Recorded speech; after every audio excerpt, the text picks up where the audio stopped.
Welcome to Peran and physics YouTube channel. இன்னைக்கு நம்ம ஒரு மிஸ்டீரியஸான டாப்பிக்கை பற்றி பார்க்க போகிறோம். அது என்னன்னா, ஒரு மனிதனோட ஐடென்டிட்டினா என்ன? அது அவங்களோட ஃபீலிங்ஸா, இல்லை அது அவங்களோட மெமரிஸா, இல்லை அது அவங்களோட பிரெயினில் உள்ள பில்லியன்ஸ் கணக்கான நியூரான்ஸால் ஆனதா? ஒரு மனுஷனுக்குள்ள பல பர்சனாலிட்டிஸ் இருக்க முடியுமா? இது மூவிஸில் வர ஃபிக்ஷனல்ஸ் கேரக்டர்ஸா, இல்லை சயின்ஸுக்கும் புரியாத ஒரு உண்மை? இதை பற்றி தான் நம்ம இந்த வீடியோவில் பார்க்க போகிறோம். வாங்க வீடியோக்குள்ளே போகலாம். மல்டிபிள் பர்சனாலிட்டி டிஸார்டர், இதை சயின்டிஃபிக்காக டிசோசியேட்டிவ் ஐடென்டிட்டி டிஸார்டர்னு சொல்லுவாங்க. இது ஒரு அங்கீகரிக்கப்பட்ட மனநல குறைபாடு.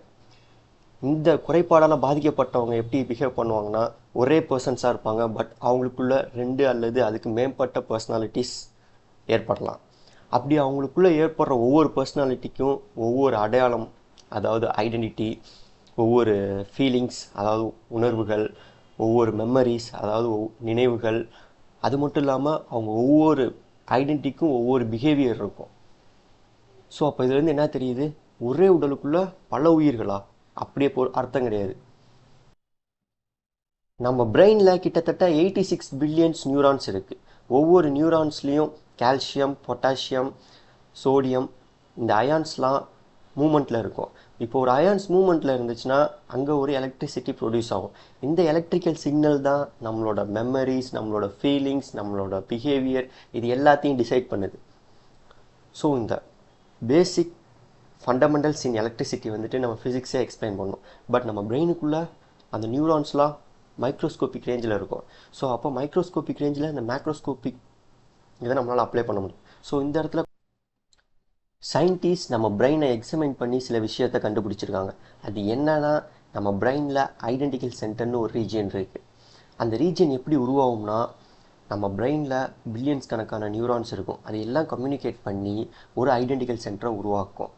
ஸோ ஒரு ஐடென்டிக்கல் சென்டர் மட்டும் உருவாச்சுன்னா நம்மகிட்ட ஒரே ஒரு பர்சனாலிட்டி பிஹேவியர் மட்டும்தான் இருக்கும். ஒரே ஒரு பர்சனாலிட்டி மட்டும்தான் நம்ம எக்ஸிஸ்டில் இருப்போம். இதே நம்ம பிரெயினில் வந்துட்டு பில்லியன்ஸ் கணக்கான நியூரான்ஸ் இருக்கனால ஒவ்வொரு நியூரான்ஸ் இன்னொரு நியூரானோட கம்யூனிகேட் பண்ணி ஒவ்வொரு ஐடென்டிக்கல் சென்டரை உருவாக்குச்சுன்னா 2-3 ஐடென்டிக்கல் சென்டர் உருவாக பாசிபிலிட்டி இருக்குது. அப்படி 2-3 ஐடென்டிக்கல் சென்டர் உருவாச்சுன்னா ஒரு ஹியூமன் பிரெயின்குள்ளே 2-3 டிஃப்ரெண்ட் பர்சனாலிட்டிஸ் உருவாக பாசிபிலிட்டி இருக்குன்ட்டு சயின்டிஸ்ட் சொல்லியிருக்காங்க. ஸோ இது சொல்கிறாங்கன்னா, இந்த டிசீஸ் எப்படி உருவாகும்னா, சைல்ட்ஹுட்டில் ஏதாச்சும் ட்ராமா ஏற்பட்டாலோ இல்லை லாங் டைம் ஸ்ட்ரெஸ்னால பாதிக்கப்பட்ட பர்சனுக்கு இந்த டிசோசியேட்டிவ் ஐடென்டிட்டி டிஸார்டர் உருவாகிறது பாசிபிலிட்டி இருக்குன்னு சொல்லியிருக்காங்க. அப்படின்னா இந்த உலகத்தில் இருக்க எல்லாருமே ஏதோ ஒரு விஷயத்தை நினச்சி ஸ்ட்ரெஸ் ஆகிட்டு தான் இருக்க போகிறாங்க. பட் எல்லாருக்குமே இந்த விஷயம் உருவாயிருக்கணும்ல. பட் சில பேர்த்துக்கு மட்டும்தான் இந்த டிசோசியேட்டிவ் ஐடென்டிட்டி டிஸார்டர் உருவாயிருக்கு. ஏன் மற்றவங்களுக்குலாம் உருவாகல? ஸோ இங்கே நான் ஒரு ஃபிசிக்ஸில் ஒரு விஷயத்த சொல்ல போகிறேன். பேரலக்ஸ் யூனிவர்ஸ், அதாவது பேரலல் யூனிவர்ஸ்னு குவாண்டம் ஃபிசிக்ஸில் ஒரு டாபிக் இருக்குது. அது என்ன சொல்ல வருதுன்னா, universe exist in multi dimensions. ஒவ்வொரு டைமென்ஷன்ஸும் ஒவ்வொரு நேச்சரை கொண்டு இருக்கும். ஸோ அப்படி பார்க்கும்போது அது எல்லாத்துக்குமே நம்ம கனெக்ட் பண்ணக்கூடிய ஒரே விஷயம் என்ன இருக்குன்னா, quantum physics. So quantum physics and parallel universe மூலியமாக இந்த டிசோசியேட்டிவ் ஐடென்டிட்டி டிஸார்டர் உருவாகும் அப்படின்னு சில தியரிஸ் ரிசர்ச்சில் இருக்குது. பட் அதை சயின்டிஃபிக்காக யாருமே அக்செப்டும் பண்ணல, யாருமே எக்ஸ்பிரிமெண்டலாக ப்ரூவ் பண்ணவும் இல்லை. ஏன்னா பேரலல் யூனிவர்ஸும் இன்னும் தியரியாக தான் இருக்குது, குவாண்டம் ஃபிசிக்ஸும் இன்னும் இன்கம்ப்ளீட்டாக தான் இருக்குது. இது ரெண்டுமே என்றைக்கு கம்ப்ளீட் ஆகுதோ அன்றைக்கி இந்த டிசீஸ்க்கான க்யூர் நமக்கு கிடைக்கும் அப்படின்ட்டு நான் நினைக்கிறேன். ஏன்னா இந்த டிசீஸ்க்கான ஃபுல் க்யூர் எங்கேயுமே கிடையாது. இது ஒரு தெரப்பி மூலியமாக மட்டும்தான் மேனேஜ் பண்ணிக்கிட்டு இருக்காங்க ஆல் ஓவர் வேர்ல்டு. தேங்க்யூ.